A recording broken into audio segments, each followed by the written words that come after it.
I'm going to die. This guy is going to kill me. The police don't care. They are obviously not here for me. UCF police, they're doing the best they can, but who knows what they're going to be able to do outside of UCF if it happens. So I need to protect myself because I'm going to die. This guy's going to kill me. And I need whoever looks into this case to know exactly who did it, where to find that evidence. And so I had a folder on my computer where I saved all the screenshots of all the messages, all the videos I worked from YouTube. I named it Police Look Here in all caps so that there was no doubt in anybody's mind and they had a place to start because I was just kind of counting down the days until it happened.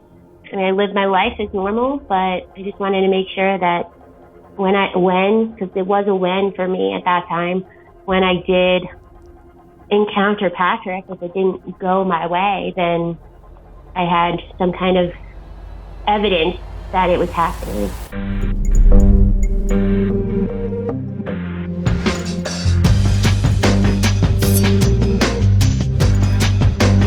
Kristen Pratt, aka Kaypee, travels the world searching for innovative ways to better communicate with others and manage challenging situations. In college, she was contacted by a former high school classmate through Facebook who began harassing her online. So she was stalked for years before getting an injunction and putting him behind bars. Now she works with law enforcement and victims' rights advocates to fight for change on how the judicial system handles stalking and its victims. I'm Jamie Beebe. And I'm Jacob Tula. On today's episode of Strictly Stalking, we sit down with Kaypee. Her story has been featured on Good Morning America, Nightline, Inside Edition, and Crime Watch Daily. Kaypee, thank you so much for joining us. Thank you for having me. I'm excited to be here. Oh, absolutely. So tell us a little bit about yourself. Well, my name is Kristen Pratt, as I said. I do go by Kaypee. I am a victim advocate who goes to training for law enforcement and other victim advocates, judges, people who deal one-on-one with victims. And then I talk to those people on how they can better communicate with victims as well. And also I go to colleges and I teach college-age students how to be more proactive with their safety online and also how to protect themselves if and when they become stalked. How did the stalking start? How old were you? What was the beginning of everything for you? I was in college. I just got to college. Actually, let me rewind. Because I had what was called dual enrollment, where you take college classes and high school classes at the same time. And the college classes replace your high school classes, but you get credit for both. And when I was in those classes, that's where my stalker met me. We maybe talked, 2 sentences the whole time. And it was a semester, so 3 months. I barely talked to him. And then when I went to college, he found me on Facebook. This is probably about 2007. And so I was in college 2006 to 2007. So I think it was the later part of that year, my freshman year. And I got a message from Patrick. Really nice message. It wasn't anything out of the ordinary. And so I responded to it. And after about 2 or 3 messages, they started getting really weird, really weird. Things that you would never hear a normal person say. He would say, "I'm the Lizard King." And just these weird things about sitting on a bench and watching women walk by. And he would write these paragraphs or essays. And then some of the messages would be maybe a sentence long. And they would be coming in so rapidly, minute after minute after minute. I mean, the timestamps of some of these messages, they were within the same minute. It was crazy how quickly he was just sending me these messages. Then within, I would say less than a week, he started sending me massive amounts of Facebook messages. So it was really isolated to Facebook at the time. And then he got my phone number and started calling me on my phone. And so it happened pretty rapidly. I mean, it picked up steam. Once he started going, it was quick. And I thought if I could ignore it for long enough, he would go away. But he didn't go away. And so I remember, I think it was like October of 2007. So I gave him a long time to stop. I told him, please stop contacting me. Don't ever contact me again. This is not okay. And he didn't. It just kind of added fuel to the fire. I mean, later on we found out in the trial through the mental evaluations he had to go through, that he had what was called Eroto-Mania, which basically meant that it didn't matter what I told him. Actually, if I told him to stop, it was in his mind me putting an obstacle in his way so he could prove his love. And so it really didn't matter whether I said anything or didn't say anything. He was trying to prove his love. He thought he had to, and that's what I wanted. After he started sending these messages, he started escalating and showing up physically near you, right? Yeah. So he would hitchhike to my campus in Florida. I went to University of Central Florida, go nice, in Orlando, Florida. And he would hitchhike to Orlando. Sometimes he brought his bike, sometimes he didn't, but he would just walk around the campus at UCF. And I had seen him plenty of times. I saw him all the time. And when I saw him, usually I would just leave. I would just leave the campus and get to my car and go home. But I did, after a while, decide that maybe I should go see the UCF police. And so I went to see the UCF police, and they filed a trespassing warrant, I guess. I don't want to say I guess it was, but it was UCF based. So it wasn't like a trespassing warrant. It was just like, hey, just don't come on to UCF property. The problem is that they didn't really do anything. Like, I love UCF and I love their police department. I don't want to talk bad about them. I don't think they knew what to do in this situation. And so I think what happened was, because of the lack of situations like this, because I was being cyber stalked at this point, and there was stalking involved, it was mostly cyber stalking though. So even though he was coming to campus, he couldn't directly get to me. And so I think in that way, it was difficult for UCF police to understand or fully grasp the situation. So they did this trespassing warrant, but they hadn't contacted Patrick. I gave them the phone number, but there wasn't really anything they could do. If he didn't answer the phone, he didn't answer the phone. It wasn't like they could serve him the papers. And so I had this trespassing warrant, but I still saw him on campus. And when I called the UCF police, UCF is so big. It's such a huge campus that by the time the UCF police came, he was gone, or I was gone, because I didn't want to stay around and hang out with my stalker, just being around. And so it was a very difficult situation. They did eventually call Patrick and leave a message on his machine, but it didn't help. He was still coming around. I mean, I didn't think it was going to help anyway. He called me while I was working at a pizzeria across the street from UCF. It's not there anymore, but it's somewhere else. It's called Lazy Moon Pizza. So all you Orlando people, you know where that's at. So I was working at Lazy Moon, and I got about, I would say, 42 phone calls from Patrick. Well, one was from my mom, but 41 of them were from Patrick in about a 4 to 5 hour shift. Wow. And so that night, it was crazy. I called the police that night. I had all these messages of him like breathing. It was really weird. I had recognized his number, obviously, because he called me a few times before that. And I picked up and I realized it was Patrick, so I recognized the number. But when the police came to my house, I'd say it's about 4 o'clock in the morning, maybe 5, somewhere around there. So it was really early in the morning. I could understand where a police officer would not want to, maybe not intentionally want to be helpful, but I think it was just, anybody coming off of any shift or that early in the morning might not be at their best. And so she basically brushed it off. She said, does he know where you live? Is there any way he can get to you physically? And I was like, well, he doesn't know where I live, but he's been coming to campus. I go to that campus. He's been walking around. Eventually, he's going to run into me. I'm going to run into him. I already have. This is a problem. But what she knew about the laws of stalking and what I didn't know about the laws of stalking created this barrier of what was perceived to be able to be done. How quickly did you tell your family once you started getting these messages? I didn't really tell my parents right away. I told my roommate and I told the people that were closest to me, which I thought was a strategic move, because if anything happened or if he did find out where I lived and came to the house, then at least my roommates knew what was going on, people I work with. But I think I told my parents about October of 2007 when I finally said no to Patrick, like, stop contacting me. I think that's when I told them. And I remember my dad being like, why did you wait this long? I think really it was just, I don't know, I feel like a little bit of it was shame, but I feel a lot of it was just my very independent nature in general.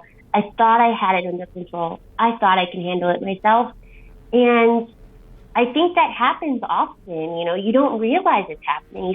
And I think in a lot of stalking cases, it does ramp up pretty quickly, but you're almost in like this denial, like, okay, you let them in that first time.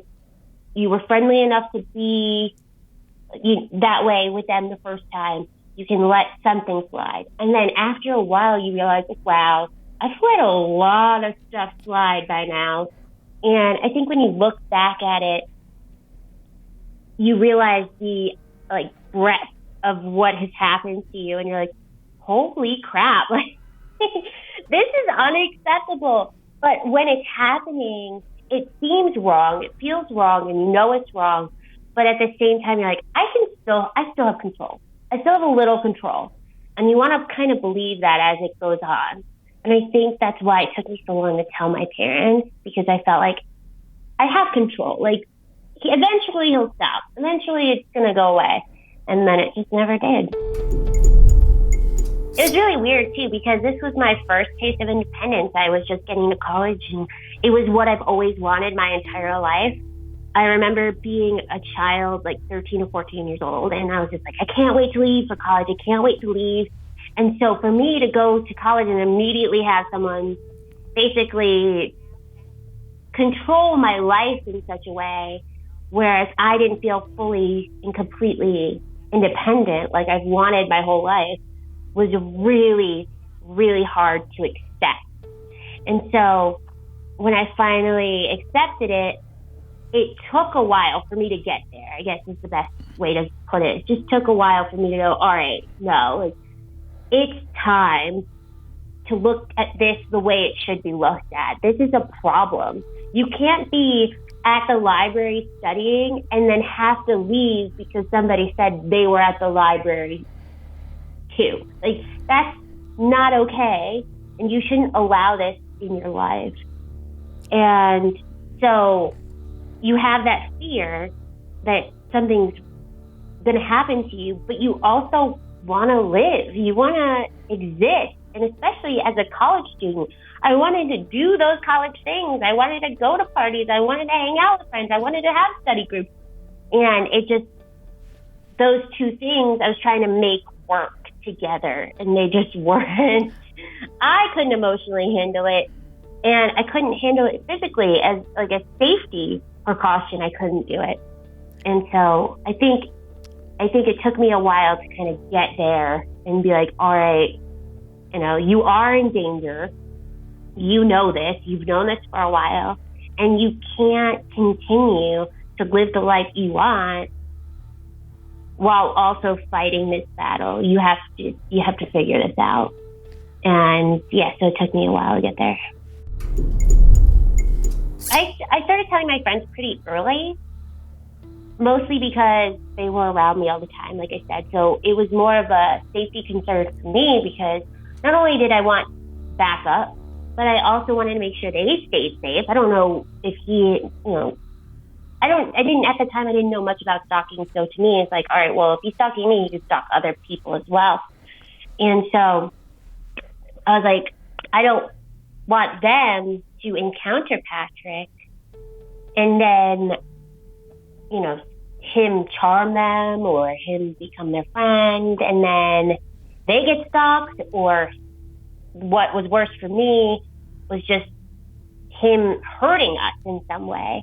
And so I told them pretty early. It started with my roommate and then branched out from there with friends. But also, a lot of my friends ended up finding out through Facebook, because after a while, he started making YouTube videos, and he went down my Facebook list of friends and sent every one of them, A to Z, links to my videos. And then they oh yeah, this guy Patrick, these videos are really disturbing. You need to watch these. What is going on? So I was kind of forced to tell a lot of my friends before I was ready to tell anybody about what was going on, because they were finding it out from Patrick himself and seeing these very warped and twisted YouTube videos. And what were the videos like? What was he saying? What was he doing? Oh my goodness. A lot of them were different. One, he was naked. He was lying on the bed with a pillow over his private, and it was just him lying on the bed naked, and he wasn't saying anything. But YouTube kind of has like these little blurbs, or they used to. I don't know if they still do anymore. But he would write out these full sentences of like, if you know Kristen Pratt, let her know that I'm here. I'm not going anywhere. Look me in the eye. And then some of the blurbs would say my boyfriend's name at the time and talk about him being a coward or being whatever. And then some of them was just like that was just one video. And then one of them would be like at UCF campus. And he'd be sitting in front of a wall, and I was like, that is UCF. I know that campus. And he would be yelling about communicating with him and just look me in the eye. He always said that. Just look me in the eye. And then one of them, not to get too graphic, but one of them, he was touching himself in the video over his pants. So thankfully I didn't have to see too much. But that was one of them while he repeatedly said my name. That was probably one of the more disturbing ones I had ever watched. And then this really weird one. Now, this had been going on for some time, so my friends all knew about it. They were keeping tabs on it. They were all subscribed to this video channel. And we are at my friend's house for a Super Bowl party. And we're sitting on the couch. And somebody goes, oh, my God, Patrick posted a new video. So there's like 4 people on the couch and 4 people behind the couch watching this video, and it's computer's on my lap. And Patrick goes in the video, and you, and you, and you, and you, like he was talking to all of us, like separately pointing to each person. I mean, obviously there's no way for him to have known that was going to happen, but it was such a coincidence, and that probably freaked me out more than most things in the entire world have ever freaked me out. I was just like, we all just looked at each other. We were like, all right, we're done for the day. Just close this computer down. But it was just very weird. But at the same time, it was a blessing in disguise, because I was able to pretty much pinpoint where he was at within a few days, because he was posting them so frequently. I was able to kind of have that breadcrumb trail. So if he was at the laundromat across the street from UCF, I saw that and I knew he was probably in the area. If I saw him and it looked like he was at UF, which is University of Florida, which is where he was supposed to have gone, then I was like, all right, then for the past few days, he's there. If I saw it was a house, then I knew he lived in Lutz, I guess it's called, in Florida. So I knew he was pretty much about 2 hours away. So I was able to kind of gauge where he was by watching these videos. So as crappy as it was to have to emotionally go through watching these crazy videos where he's addressing me in such a way, it helped me kind of keep tabs on where he was at so I could stay safe. So basically, he was stockpiling all his evidence or your evidence that you needed to present this. I ripped all of the YouTube videos. I screenshotted all of the messages because he sent me messages on YouTube, on Twitter, on Facebook. So I was screenshotting all of those, saving all of the YouTube videos, and I just kept those on hand. After the police woman came to my house the first time after the pizzeria, that was when I really knew that I was kind of on my own as far as legal concerns were. And so I mean, that early, I think that was, that was before October of 2007. So I had already started kind of stockpiling that because I was like, I'm going to die.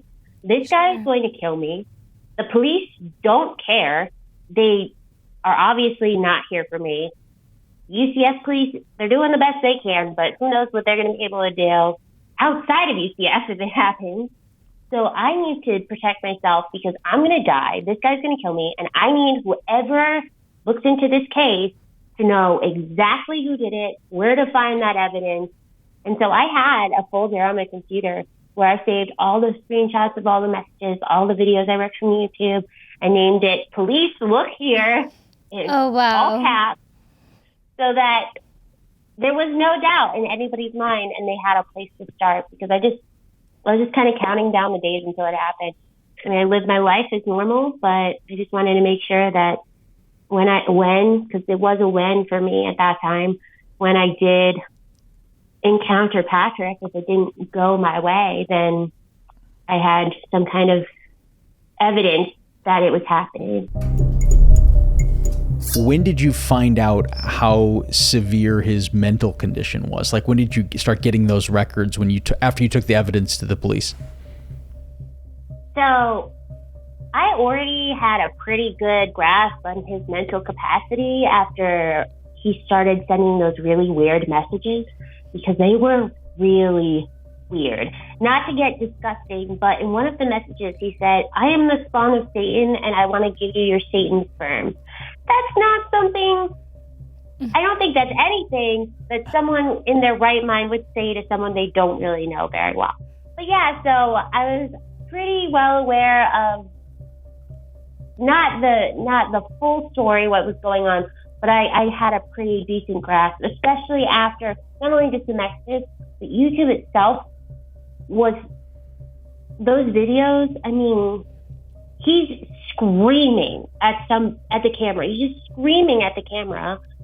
And there's just no way that anybody in their full 100% mentally stable mind would, I feel like that. I mean, I don't want to say there's no way, but I feel like there is no way that somebody who is fully mentally capable would do something like that to somebody.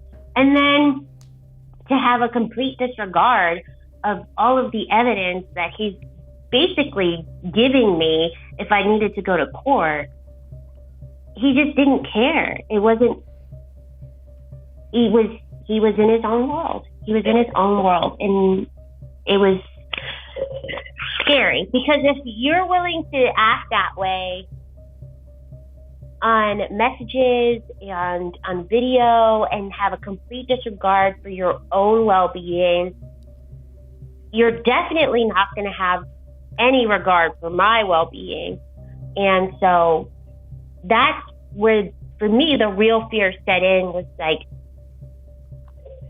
I just knew that, like, if you want something so bad, so bad, that you are just going crazy over it, and then you get that thing, what do you do to that thing? What do you do to that person? What do you do to that, whatever it is that you want it so bad that you're just nuts over? That's scary. Like, I didn't want to be that thing when he got that thing, because I just didn't know what he was going to do. What were you thinking at this point? How was your life changing? My classwork suffered pretty dramatically. This is how I felt about stalking as a whole from what I was perceiving from other people and their reaction to stalking, not my friends, but the people who legally could help me, I felt like I had no help. And so I would rather tell my professors that I was sick or I had to go to the doctor or my grandparents died or whatever it was that I could tell them to not have to go to classes, because I had a huge nightmare the night before. I couldn't sleep for the rest of the night because Patrick had chopped up my boyfriend at the time in my nightmare, and I had to put him back together like some weird puzzle. And then how do you go to class at 7 a.m. after that? I didn't get any sleep. So my classwork suffered as far as the attendance was concerned. So that was a big problem. My emotional well-being suffered because I wasn't able to I wasn't able to get sleep, obviously, and I felt alone. So I was always looking over my shoulder, always trying to run away if there was ever a time I felt in danger. I remember I was driving to UCF and I saw Patrick on the corner of UCF across the street. So I would have been going into the traffic light to cross over. And so I was in a right-hand lane, but not the lane to turn right. And I saw him because I can spot him in a crowd of 1,000 people. But he always wore either a green shirt, black pants, black backpack, or black shirt, black pants, black backpack. And they were always the same shirts or pants, and the same backpack. And so I saw him across the street, and I just got right into the right turn lane and didn't go to class today. I turned right and left, and that was just how it was. What did you end up learning about him? Like, what kind of person is he? What has he done in the past? Like, who is this guy? Well, in a trial, I learned that his parents hadn't really known any of this was going on until quite some time after it started.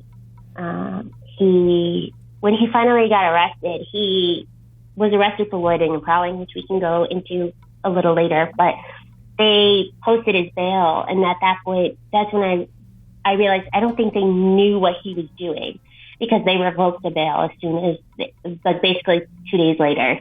So I think they realized that he was doing something really bad and that he needed to be there. But then in the trial, I remember his mom talking about what he was like when he was a kid. And he wasn't 100% healthy as far as mental capacities go, because I remember he chased his brother around the house with a knife. Oh. That was one of the stories. He's also really, really heavily into drugs.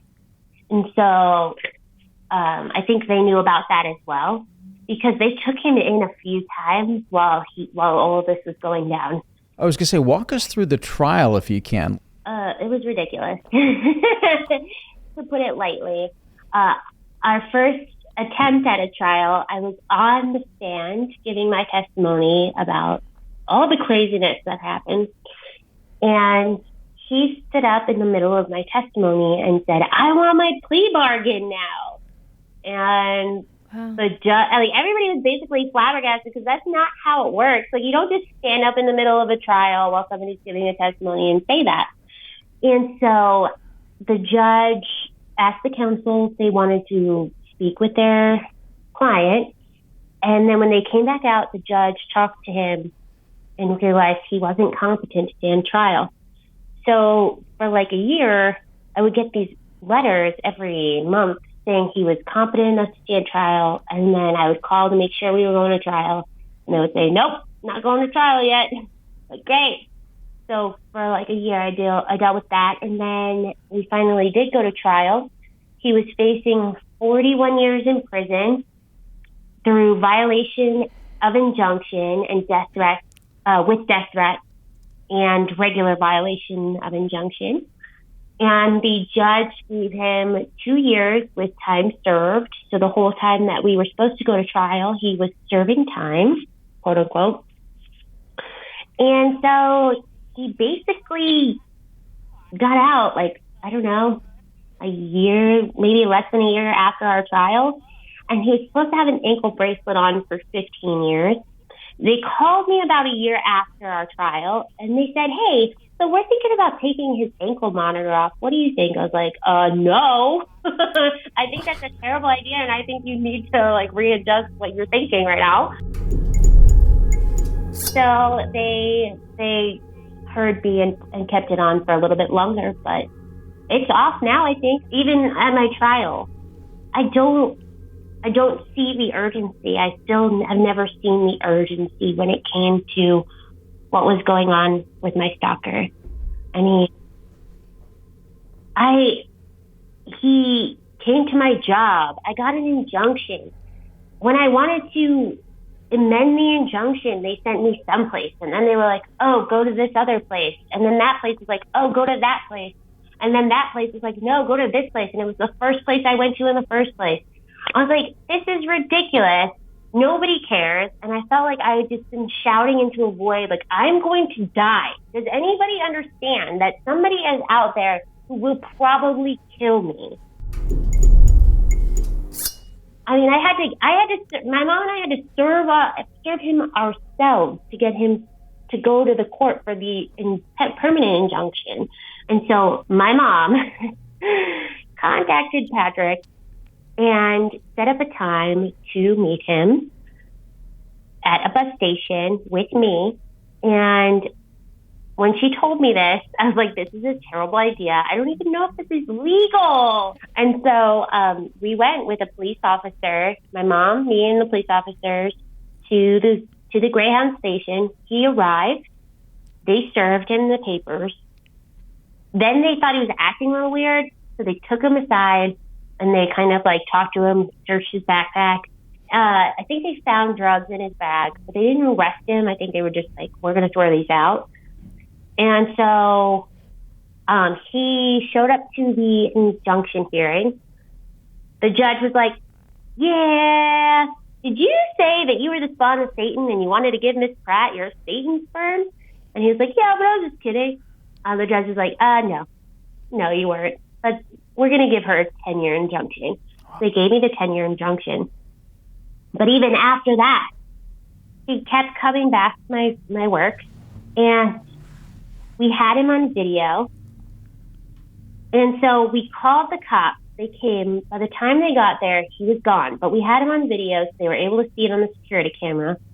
And so they were able to put a warrant pending to the judge for the judge to see as a violation against injunction. Now, in between this time of injunction and the catching him at camera, he had been sending me messages still. He had been making YouTube videos still.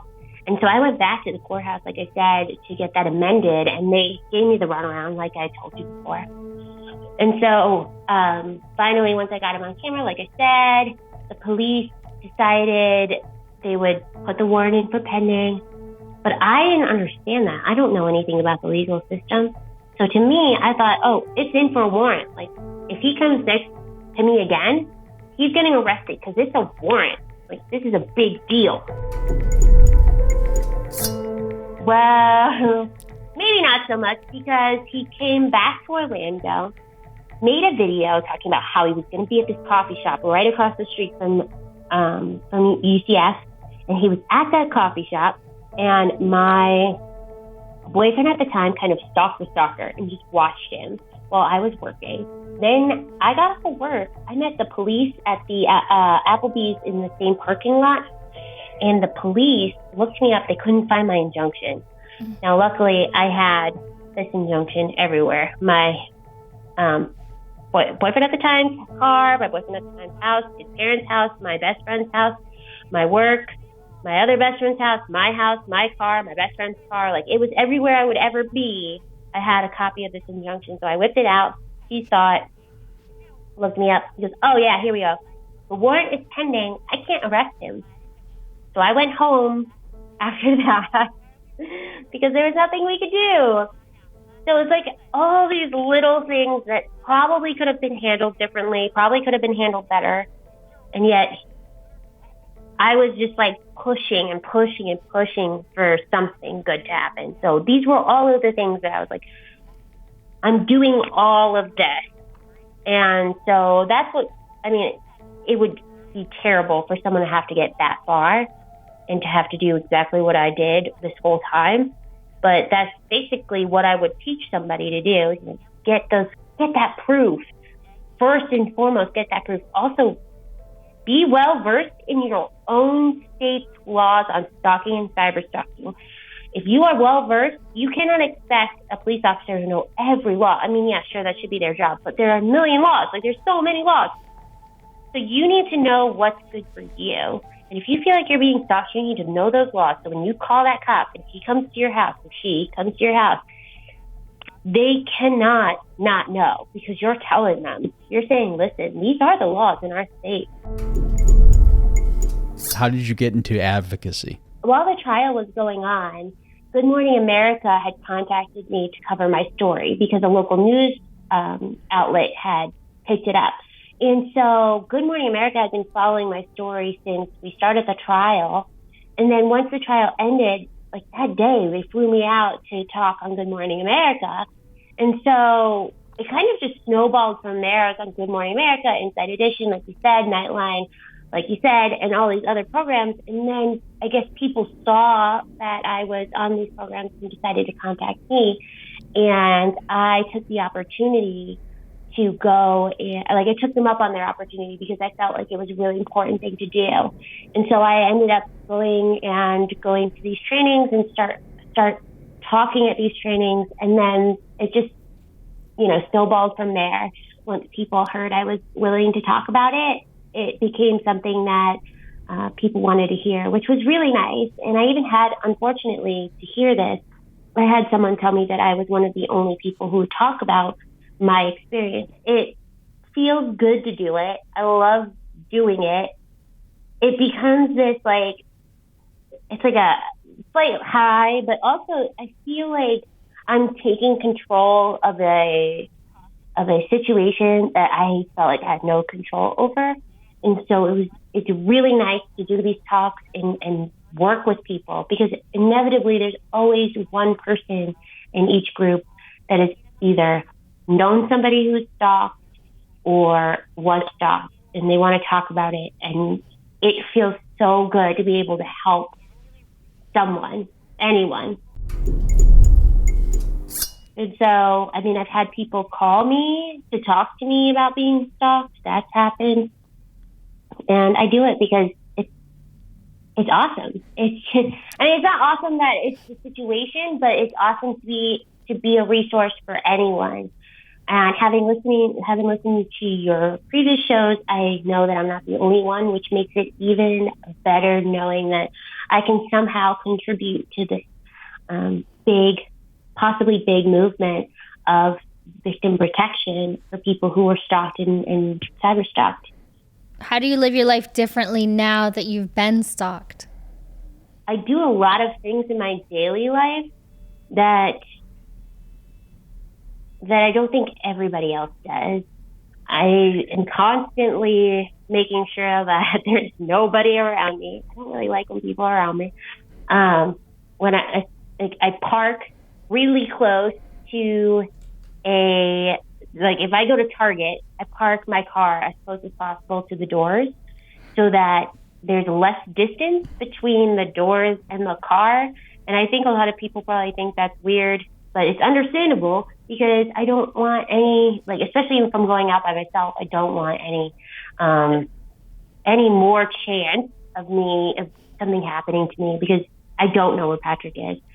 Also, I go a lot of places with my fiance because it makes sense for us to be together, but for safety-wise, he is the person who would be most likely to be able to protect me. And so I go a lot of places with him. There's very rarely places I go by myself unless I have to. So that's weird for me too, because I used to be, like I said, I've always been very independent. So to always have somebody go with me someplace and just make sure that I have a buddy, like a buddy system, has been fun, but not out of character for me compared to the rest of my life before this all happened. What advice do you have for other people that think they're being stalked? Well, if you think you're being stalked, I always say trust your gut, because you're probably not going to feel like you're being stalked if you're actually not stalked. If you are being stalked, then you definitely want to start setting up some system that will collect proof for you. So if you think somebody's just coming to your house and standing outside, maybe get a security camera or a Ring doorbell, just to make sure that those things are being recorded. And if they're sending you messages or if they're calling you, there are voice recording apps on your phone that will, or most phones, but you can also get apps, just download them, to record voice phone calls. So if you feel like somebody's going to call you and they're calling you too much, or you're getting these text messages, there are apps and ways to save that information. I have even used my computer photo booth, because I have a Mac, and have recorded phone calls via speaker on photo booth. So there's ways to make it happen, but first and foremost, you need to collect all of the proof you can. Not saying that you have to wait until you have a massive amount of proof, but you have to have one or two things even to show a police officer if you have to call the police. Kaypee, thank you so much. We really appreciate your comments and your time. And this, again, you bring up some, really just remarkable points and things that everyone needs to know and learn. And you're now going out there and helping people, connect so they can avoid going through a lot of things you had to go through, a lot of the legal tangling and wrangling and things like that with law enforcement. What if someone wants to connect with you? How can they do that? So my website, it's me, Kaypee, and Kaypee is spelled Kaypee.com.